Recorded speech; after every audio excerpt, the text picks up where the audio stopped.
Rabbi adkhilni mudkhala sidqin. Ya Allah, bimbing hamba ya Allah dalam aktivitas kehidupan hamba.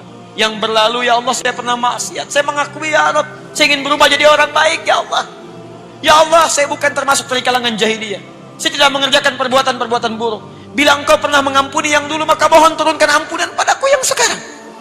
Bila dengan kesempatan malam ini hamba telah menangis, hamba bangun ya Rabb, di antara sekian banyak orang tidur, hamba berusaha bermunajat kepadamu, hamba sujud, belum Engkau ampuni juga, tunjukkan kepada hamba. Dengan cara apa lagi hamba mesti memohon kepadamu? Minta. Kenapa yang dulu bisa diampuni, yang sekarang tidak? Bangun teman-teman. Wa akhrijni mukhrajas sidqin, minta kepada Allah, ya Allah berikan jalan keluar.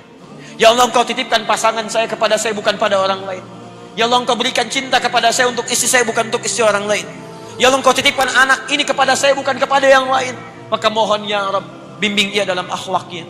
Berikan kemudahan untuk menghafal Quran. Jadikan ia ya Allah punya kesempatan untuk memberikan mahkota di akhirat nanti. Ya Rabb, bangun, bangun, bangun. Minta. Allah berjanji dalam Al-Quran, saya naikkan ke atas, orang yang konsisten menunaikan salat malam, maka dijamin oleh Allah Subhanahu wa Ta'ala akan dibimbing untuk mendapatkan karir terbaik dalam aktivitas kehidupannya.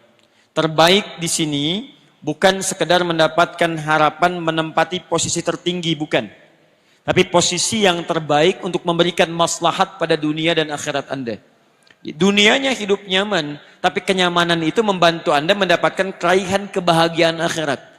Anda hidupnya tenang, asetnya banyak, kekayaan melimpah, tapi dengan semua itu Anda tetap dekat dengan Allah Subhanahu wa Ta'ala.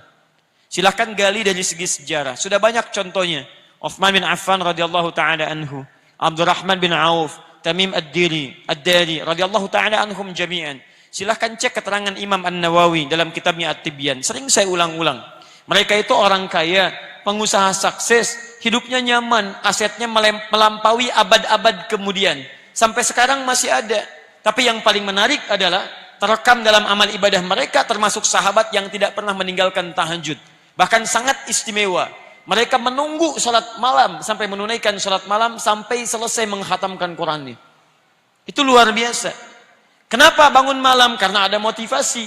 Apa motivasinya? Kebahagiaan yang dititipkan oleh Allah kepada mereka dalam kehidupan dunia dan akhiratnya. Di dunianya sukses, akhiratnya pun tidak ditinggalkan. Baik. 2. Wa qur rabbi adkhilni mudkhala sidqin. Dan katakan Muhammad sallallahu alaihi wasallam, Rabbi adkhilni mudkhala sidqin.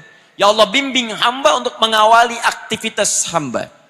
Di kemuliaan, keutamaan salat malam ini terkait dengan urusan dunia, selain akan mengangkat kita di tempat yang terbaik, juga yang kedua, menghadirkan bimbingan Allah dalam menjalani aktivitas harian kita. Dibimbing Allah. Masya Allah. Tidak ada yang paling membahagiakan, menyenangkan, mendamaikan, kecuali seorang hamba yang setiap aktivitasnya dibimbing oleh Allah Subhanahu wa Ta'ala. Misal, maaf, saya lukiskan begini. Anda kalau bekerja dibimbing direktur, nyaman tidak? Nyaman. Di jalan dibimbing, dijaga, bahkan dituntun Pak Polisi, lancar tidak jalannya? Lancar. Sekarang Anda dibimbing oleh yang menciptakan direktur Anda, yang menciptakan polisi, yang menciptakan segala makhluk. Maka tidak ada yang susah bagi segalanya. Kembali pada Allah Subhanahu wa Ta'ala. Karena itu setiap orang yang mendapatkan bimbingan Allah, maka pasti dalam hidupnya mendapatkan kebahagiaan dan kesuksesan. 3. Wa akhrijni mukhrajas sidqin. Dan dia dibimbing mendapatkan solusi dari setiap persoalan yang dihadapi. Solusi, diberi jalan keluar. Yang ini dibimbing ketika mengerjakan, yang ini dibimbing ketika punya masalah. Masya Allah. A dengan B sama-sama punya masalah. Masalahnya di rumah tangga. Persoalannya cukup sama. Masalah A dengan B sama. Yang paling luar biasa, A ini punya kedudukan tinggi luar biasa. Pendidikannya juga tinggi. S-nya sampai 3, S3. Masya Allah. Yang ini Masya Allah cuma S1 kerupuk 2. Ya. Pendidikan tinggi, harta melimpah, masalah sama dengan keluarga, cuman persoalan perilaku dan sebagainya, beda pendapat. Apa yang terjadi? Yang ini cuman dengan senyuman selesai. Sayang, Masya Allah. Kayaknya kenal, selesai masalah. Kenapa? Oh, Masya Allah. Mau kemana, Pak? Mau ke hatimu. Oh, selesai masalah. Rumah tangga tenang, keluar tenang, di kantor tenang, hatinya lapang, ke rumah makan tenang. Teh Mbak, Masya Allah. Pakai gula, gak usah terlalu manis, yang penting setia. Oh, luar biasa. Enak. Ayo bikin status. Kayaknya besok pagi ada yang praktek di rumah itu.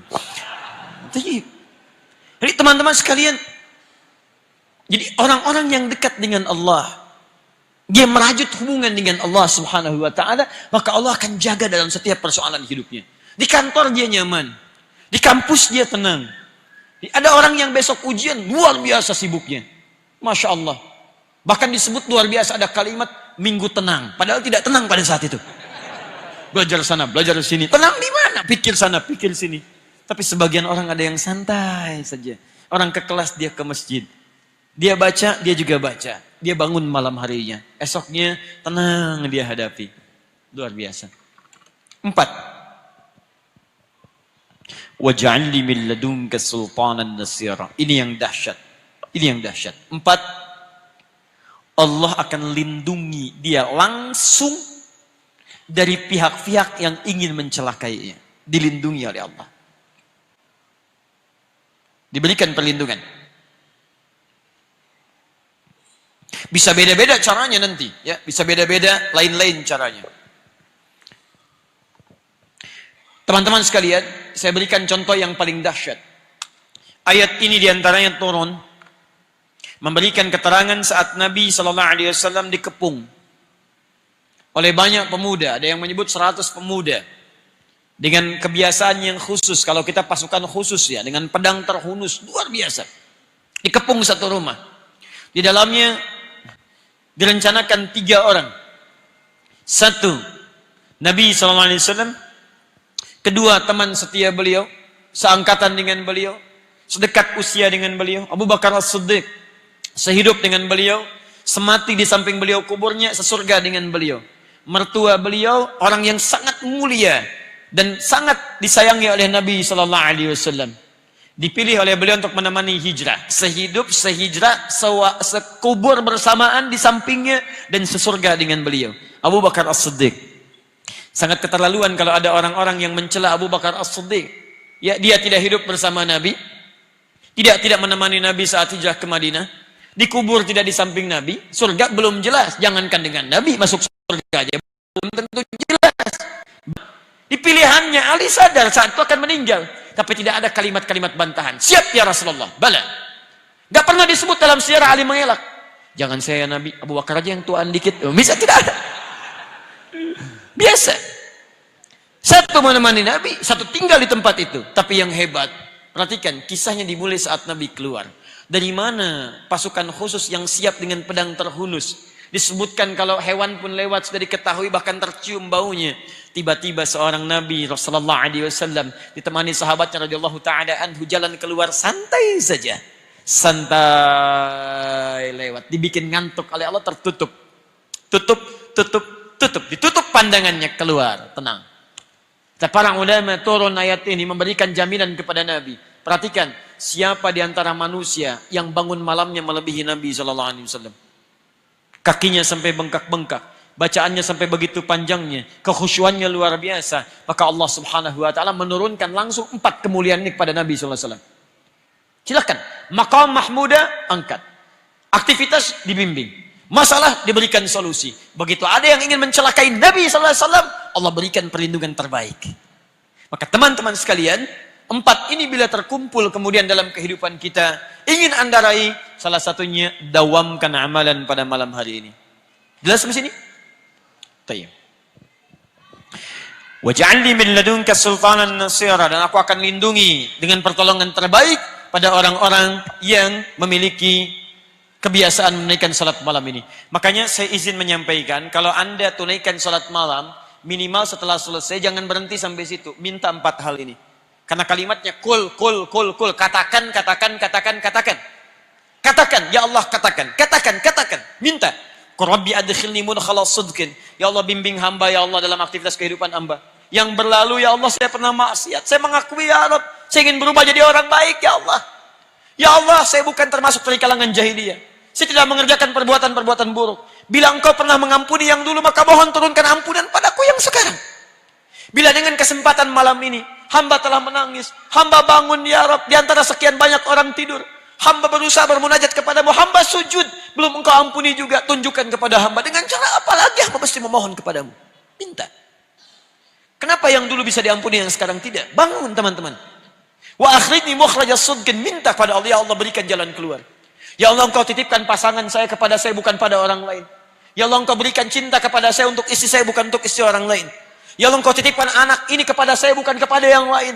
Maka mohon ya Rabb, bimbing ia dalam akhlaknya. Berikan kemudahan untuk menghafal Quran. Jadikan ia ya Allah punya kesempatan untuk memberikan mahkota di akhirat nanti. Ya Rabb, bangun, bangun, bangun. Minta. Ini saya sering perhatikan banyak orang tahajud, tapi jarang meminta yang 4 ini. Minta. Minta. Untuk penegasan. Paham ya?